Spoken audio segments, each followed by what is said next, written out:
they're doing like a great job of like giving representation in which, the woman is older, the man is younger.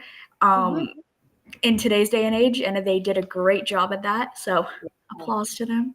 I think so, yeah, because again, like a lot of the age gap romances, the guy is always older. Always older, yeah. Which is fine, to each their own. But it Yeah, was really fun to read a book about an older woman and a younger. Okay, it was just like a different, fun dynamic, and then to see it on the screen, which again you don't see a whole lot. exactly. Like honestly, I thought it was phenomenal. Like you said before, we usually read books, romance books, where the man is much older, the woman is younger, and to read it like reverse, the other way around, was just so refreshing on so many levels.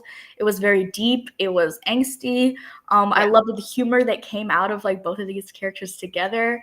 Um, yeah, no, yeah, I think it's like an ode to like older women and everything like that. That love has no age. You can come to at any time. You are never out of your prime.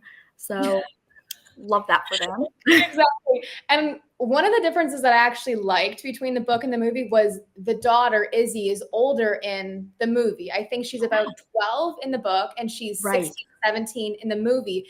And I found that in like obviously like huge age, not huge age difference, but just like in maturity levels. I Exactly. loved seeing the bond between her and her daughter in the movie. I think that was a Yeah. very impactful part of it, especially when Izzy finds out about their relationship. I find that moment was just so needed. I like in the book, it was obviously much different because she was 12 years old and she was like, Yeah.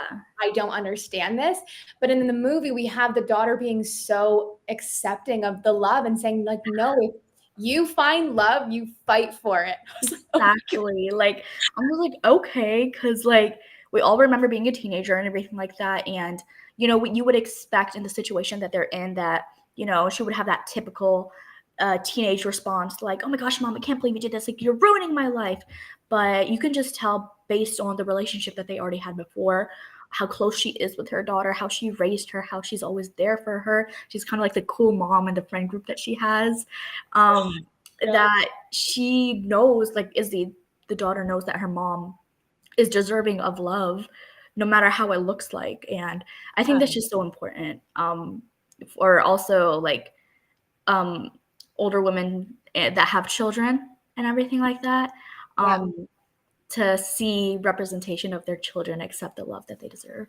Absolutely. I love this discussion. We are going to bring some more book talkers in with us. We're going to have Jacob and Sari join us, who also love the book and the movie.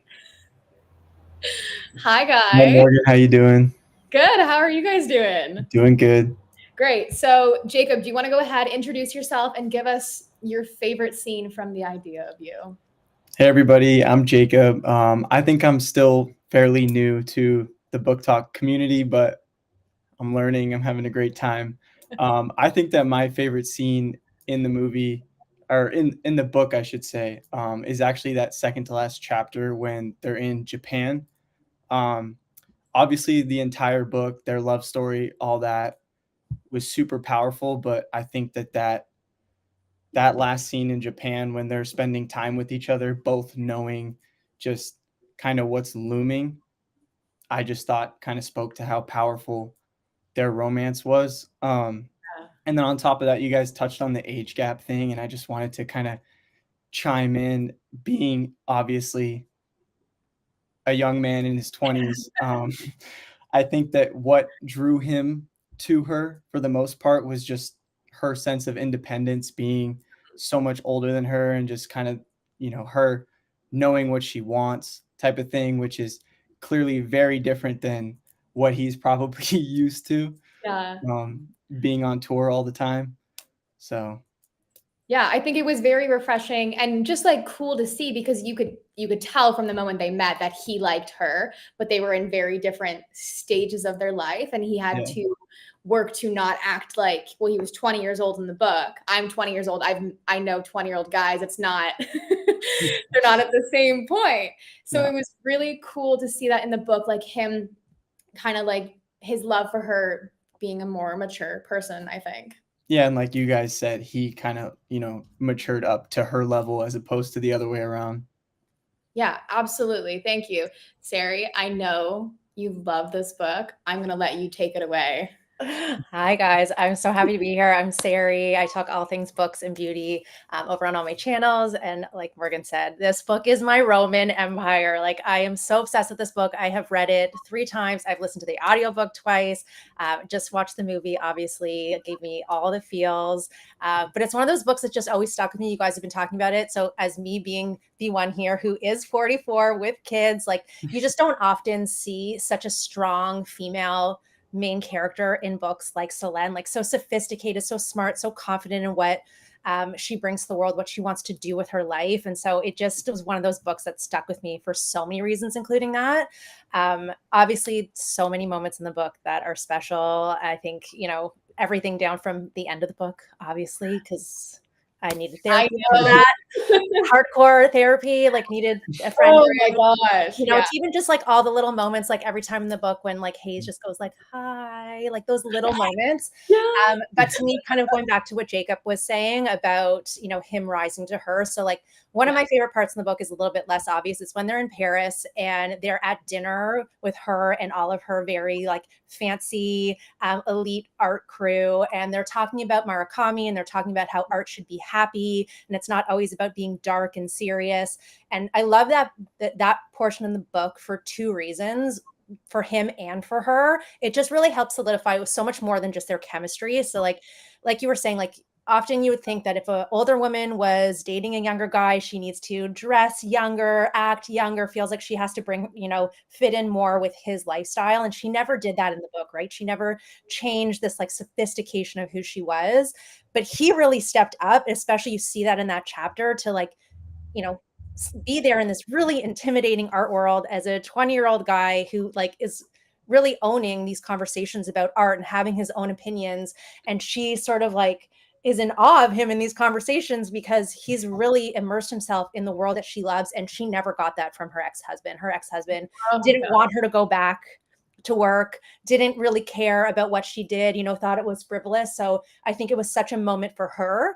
But then on the flip side for Hayes, you know, through the book, he has so much, he's got like a lot of anxiety about how people perceive boy bands and his art and how he's going to, you know, progress in his career or just be a blip. And everyone at that table, like no one cared or judged him for who he was. And then that whole conversation about like Murakami, it's art should make you happy. And, you know, what he does brings happiness to people and you shouldn't, you know, be worried about that. And so I just thought it was such a special moment in the book for me where I was like, this can work. Like they're so perfect for each other. It's so much more than their chemistry. It's their connection. It's like what they mean to each other. It was just like that moment in the book where you sort of have that hope that this could I really know. work. And then we all, yeah. I think I could talk about it forever. So no, that's so great. I think we should take a look at the comments section, see what people are saying, see if anyone wants to pop in any questions for any of us or general questions about the movie, the book, the tropes, literally anything. Take it away. I know we all have our own independent comment sections. Let me see. Someone said the ending was perfect as to the ending of a love story. Yeah. I think anyone want to talk about the ending? I've already talked about it. I loved it. It's what makes the book. It's literally the book. It would not be the book without the ending. Like it just wouldn't. It wouldn't be the same thing. I know. But I felt like they were the book and the movie were similar and different in their own ways. I am very glad with the movie ending because he's older and he's 24 in the movie. I'm almost positive. Yes. Yeah. And I think it's just like it bridges them together a little bit better. And they have then that like spoilers, 5-second warning for anyone who hasn't. There's like, it's not a huge spoiler though. They have like the 5-year aspect, which I was like, brilliant. That is so smart to kind of bring them to the similar maturity levels, I think, in that sense.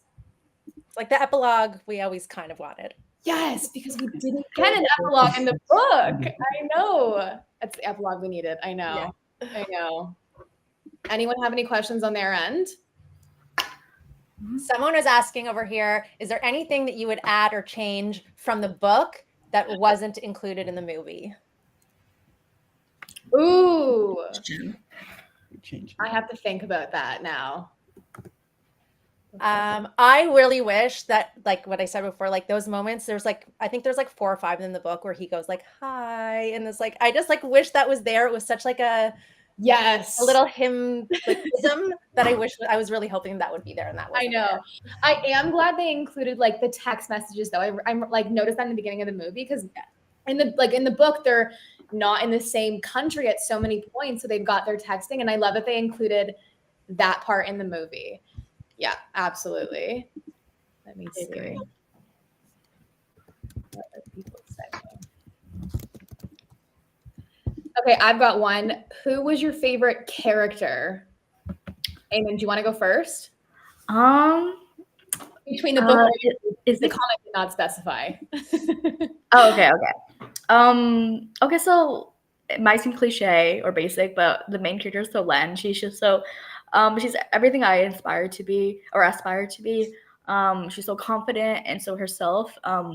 Which like again, I don't really like I read about that in romance books, but not to like this level of like maturity like quite often. So I think that's so important, and it also gives me hope, like, you know, for the future, like, you know, if she can find love in her 40s, maybe it's not so late for me. Like, I know I'm so young and beautiful and flawless, but hey, it's not so old. Hey. it's not old at all. Like, Anne Hathaway doesn't age. We all know that. We know. She doesn't. I know. My gosh. Queen? No, yeah, but she's just so inspiring. Just her level of maturity, her mannerisms, the way she acts. I love the sound of her voice. Like, I'm a stan at the end of the day. Yeah. Okay. Sari, Jacob, who's your favorite? So in the book, I'd obviously have to go with Hayes. I mean, how can you not? Are we allowed to talk about who our least favorite character is? No. No? You go for it if you would like. Oliver. Oh, for sure. Like, come on. Okay. I wish Lalit was in. I was really hoping Lalit would have been in the movie. I know, like, she had different friends in the movie. I just think as a character, I loved Lalit as like her wing woman. Like, she was just like, obviously she had the same wing woman in the book, but I just think that the dynamics of their relationship in the book, I just thought she was such an awesome character. Yeah, she was like, absolutely. you do you go get your happiness, you go after it. But then also when like things got crazy, she was also like, okay, like we're here to work, we're like selling art. Yeah. She was like a no nonsense, but like awesome friend. Yeah, absolutely. I think my favorite character, Solen, obviously, like Eamon said. But I really liked Izzy the character, but also I thought she was a great actress in the movie, especially like the beginning scene when they're doing the meet and greet and the whole like, oh no, like I'm 17 or 7, I think grade 7. What did they say? Yeah, it was grade 7. So grade 7. So grade 7. That's what it was. I just thought that was so accurate. Again, like for like that boy band phase, so spot on in my opinion. Oh yeah, been through it. I have another question. People want to know if everyone here, I don't think so, but besides me, has anyone else listened to the audiobook? I did. Yeah. No, I didn't. It was audiobook I think the audiobook is something special because it's Robin Lee actually narrating it. And so you like, you can feel that how the characters like live inside her. Like it was. Yeah, you can. Oh yeah, I love audiobooks like that when it's the author actually reading it. I didn't even know.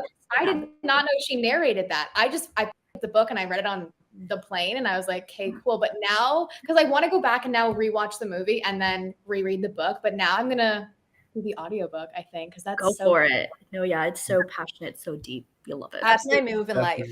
When I want to reread a book, I just listen to the audiobook. I'm like that too. That's always my move.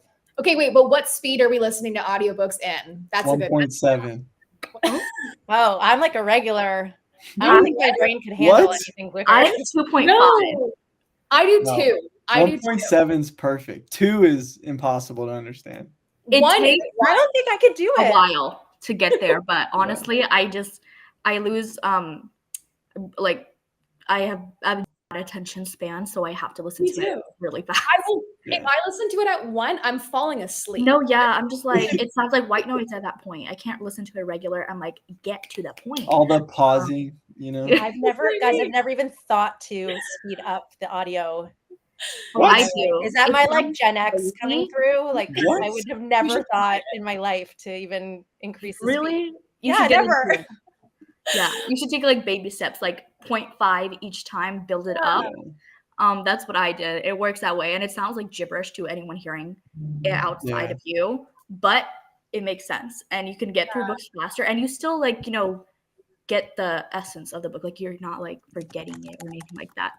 Yeah, that's what I mean. But when I'm listening on like 1, sometimes these books are like 15 to 20 hours. Yeah, like I need to finish it in half the time. You know, I need to finish it in a day. Like I read a normal book. I'm like skimming through it. Oh my gosh. Okay, I've got a question here. Do you see yourself in any of the characters? For sure.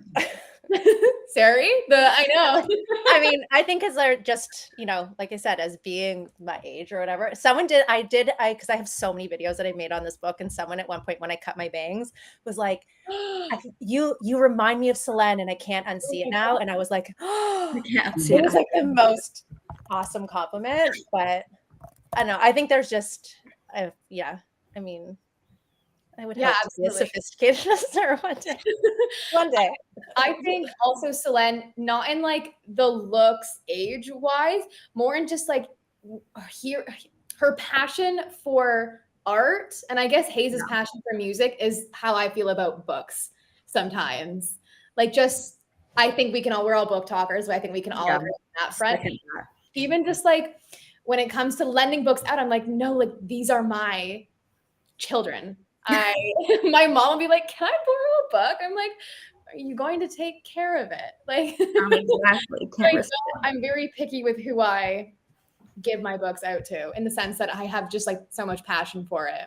No, yeah, I second that. Like how deeply they feel about art, music, all those things. Yeah, absolutely. That is me in books. Yeah. Jacob, did you see yourself in anyone? Obviously not Oliver. Yeah, no, not Oliver. I mean, obviously I'd have to go with Hayes because of his age. Clearly, I mean, I don't think there's really anybody else in the book that I could relate to. Yeah.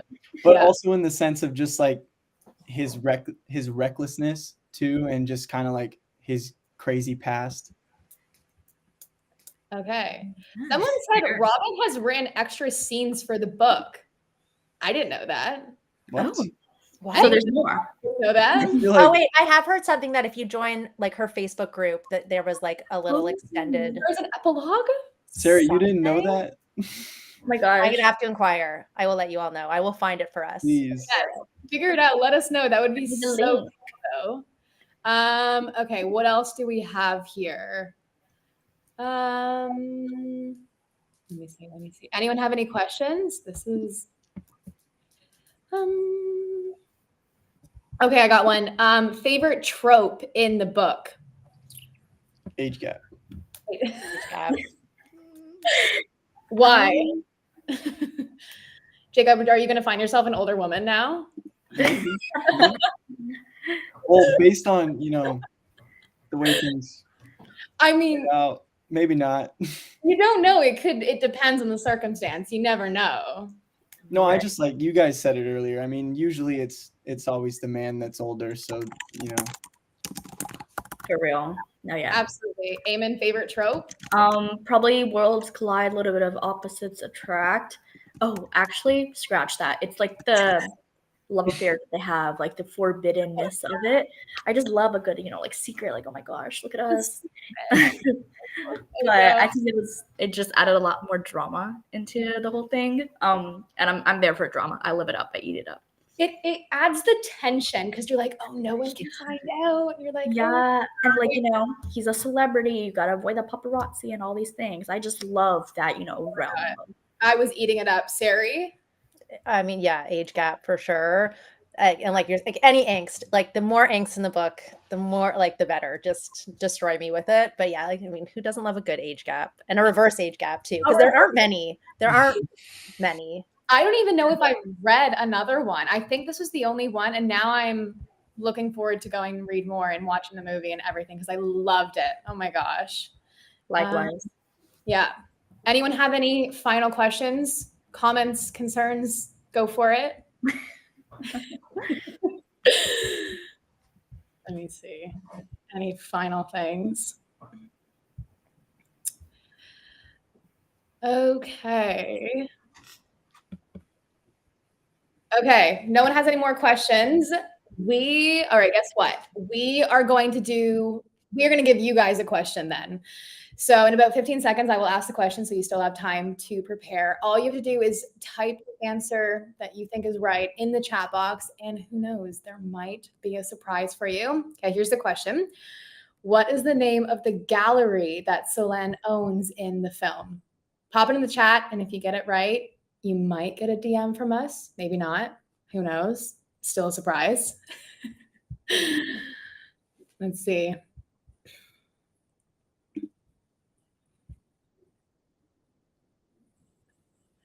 Okay.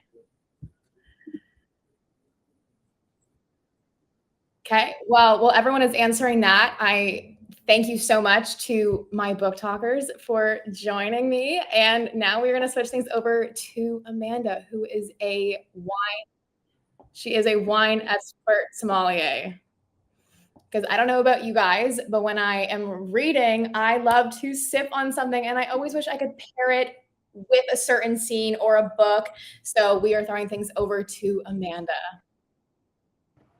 Hi, Morgan. I'm so happy to be here. It's so good to see everyone. I'm Amanda. I'm a sommelier. I am here in Napa Valley, which means my life is just surrounded by delicious wine all the time, but also my first love is movies and books. So I'm super excited to bring all this together. Yeah, thank you so much for coming here. What did you think of the idea of you in a general sense? Oh my gosh, I loved it. In fact, when we got a little sneak peek of it, and the other day I was talking with my fiance about it, and I was like, I loved this so much. And he was like, same. He was like, I couldn't stop thinking about it all day. And like to that point, like it got me thinking about a lot of different themes around not only just the movie, but also just like this conversation around books and wine. And one thought that I had was like, people ask me all the time, can you just enjoy wine, or do you have to know something about it? Like, should I have studied up on it? And the answer was like, obviously you can just drink the wine and it will probably be delicious for you. But if you do like a little study and read up on books, but different regions, and combine those two, like that's where the magic happens. And I think that's sort of a parallel with like the watching the movie and reading the book, that you have all of this extra color to add that like is your own. Like you get to like put into the movie something that they maybe didn't add themselves. And so I love this idea that we are getting to have this conversation, but also I love this idea that we're getting to pair the scenes and the wines, because it's so magical. Like we get, in the wine world, we love seeing our emotions connected with our wines. And when people ask me about food and wine pairings, I'm always like, it's important, the scallops go with the thing and the beef goes with the cab, whatever. But more importantly, selecting your wines should be all about your emotional state. Like, you're gonna go through Prime Video and select a rom-com versus an action film based on how you're feeling, and that's kind of how we select our wines as well. Amazing. So we are going to have you do exactly that. We have a couple scenes for you to pair some wines with. I am not a wine expert at all. Don't know. Didn't even know you should pair with emotions. Didn't even know you could. So we're going to go to our first clip, and then we'll have you pair it. I love it.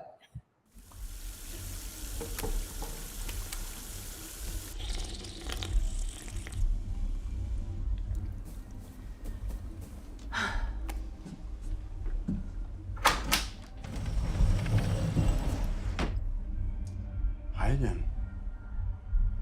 Are you a part of that ASMR community that gets off on listening to people pee? No, Because I I don't think you can just go around assuming. It's actually my trailer. What? It's not literally mine. I don't own it. This is your trailer? Yeah, I'm in the band. We're performing on the main stage, and now I'm Hayes Campbell. August Moon? Yeah, Well, I absolutely know who you are. Anyway, I'll...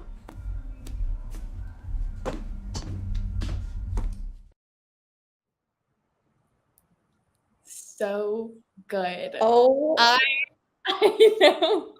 I love a meet cute scene so much. That one is one that has stuck in my head for so long.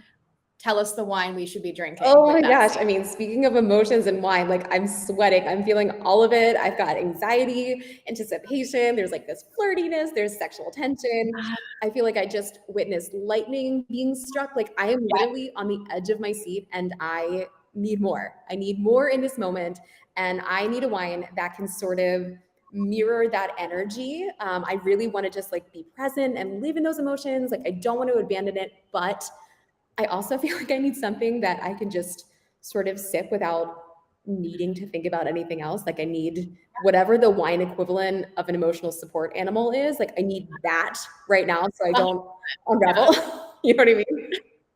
And so when I think of wines that have a lot of that chaotic energy, lots of things going on that can make you feel flirty and sexy, all of those things, my mind immediately goes to one place, and that is Italy. Yep.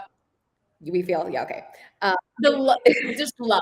I love it. It's Yeah. this place that like oozes sensuality, but also always the wines have so much going on in the glass. Like sometimes you talk about wines from specific regions and they can have like sensuality and they can have a flirtiness, but sometimes they're like kind of more straightforward and predictable. Like French wines, for example, I find that to be that way. With Italian wines, it's never straightforward. There's always like an element that surprises you.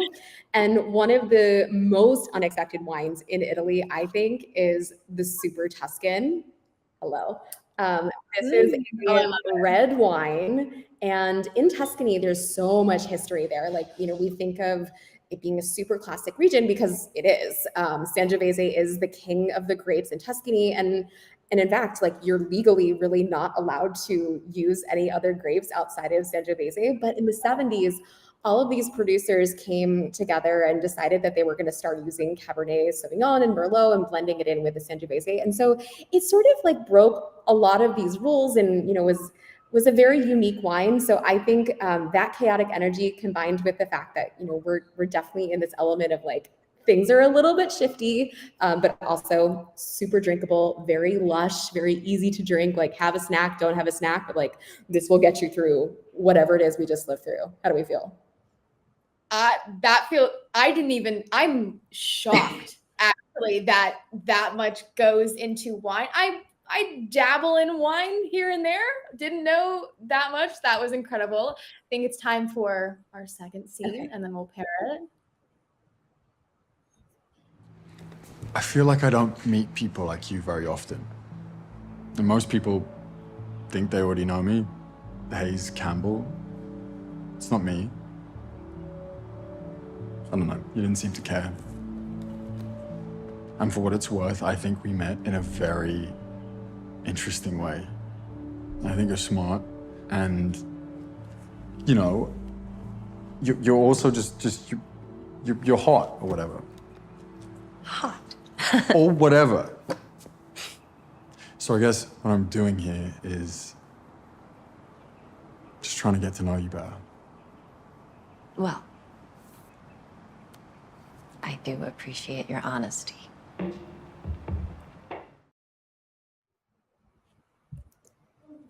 Another great scene. They are so cute. Oh my gosh. You're hot or whatever is like one of my favorites. I don't even know where to start with this other than to like maybe offer a little bit of context for people who haven't seen it or read them, which is like we're coming out of Selene trying to figure out what is going on. Like they're just in like they've had this meet cute and now they're hanging out and they're like there's clearly something there but they're not talking about it. And so there's so much confusion right now for both of them.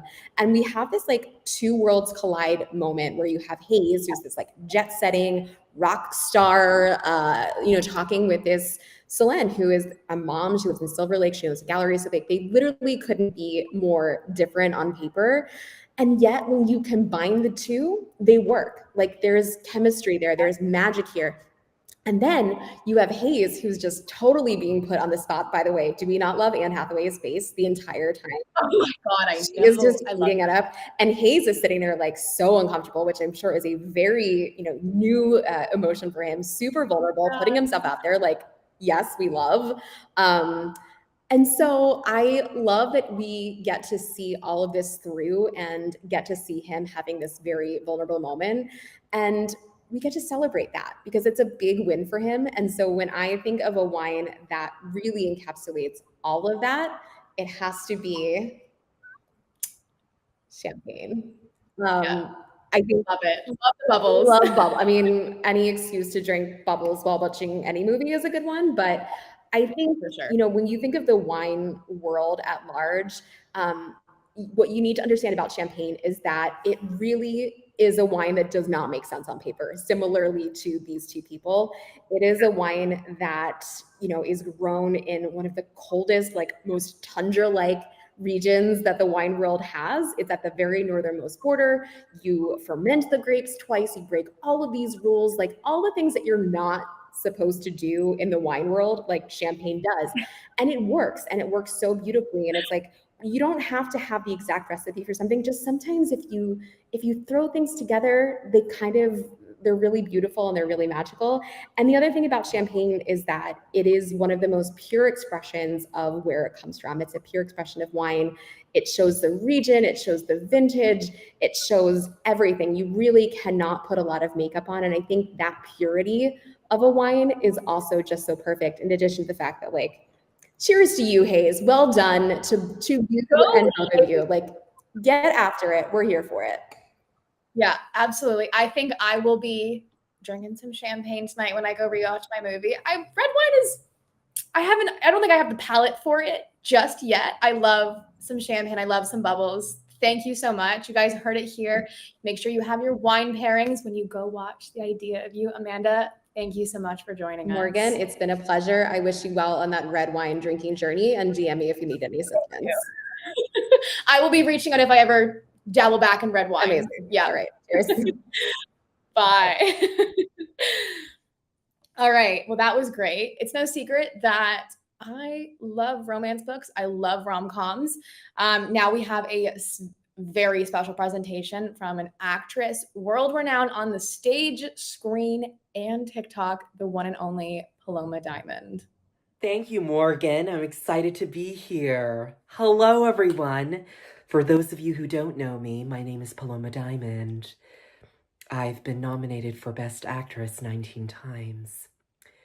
Some of you may know me from such movies as The Humps of My Heart, Ferrets or Believers, Tell Me I'm a Psychopath, Emily, and of course, this year's Best Picture, Piles.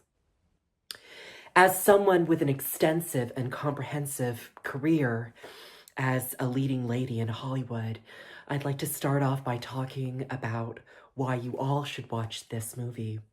It's a wonderful romantic comedy about a single mother who embarks on a relationship with a young man who just so happens to be the lead singer of a boy band.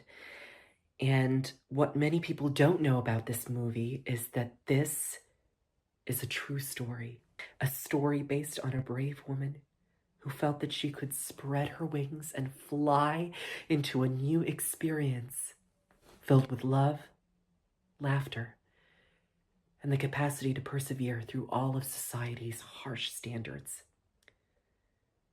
And that woman was me. Yeah, that's right, ladies and gentlemen. I am the person that this story is based off, and I am so humbled and flattered that I was chosen of all people to represent and to be the vessel for which this story might take place. Yeah. My original pitch to the Hollywood producers of this film was that I wanted the character of the love interest to be portrayed by a weasel or a chinchilla. I'm a huge fan of avant-garde forms of storytelling, and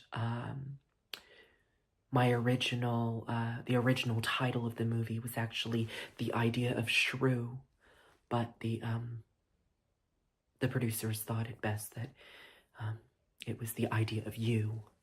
They felt that that was more appropriate. But that's okay, you know, that's fine. That's a beautiful title as well. Probably wouldn't have been what I chose, but still just equally as beautiful. I also wanted the steamy love scene to take place in the belly of a whale because I felt that that was more biblical. And it was more of this rich dichotomy between the standards and, you know, the old archaic biblical. And it was just like this clash. And I thought that the belly of the whale, you know, like sitting in the rib cage, making love, I thought that that would be a beautiful moment. But the producers disagreed with me on that as well.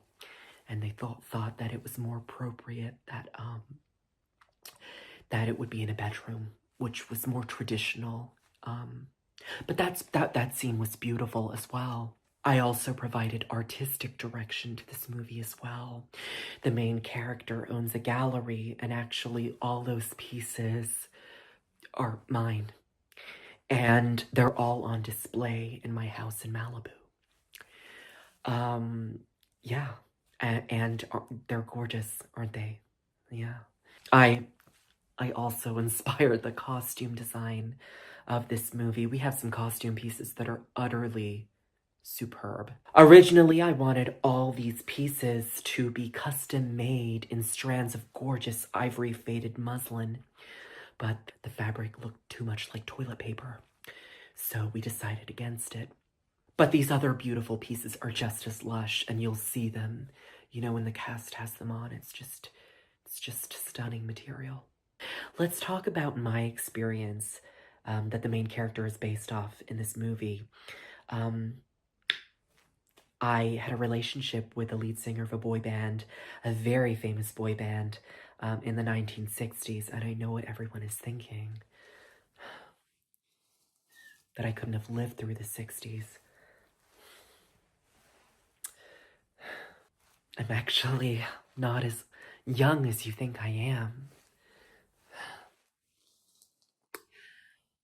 But it was such a beautiful experience, and if I could take away anything from that experience, it was that I didn't care what other people thought of me.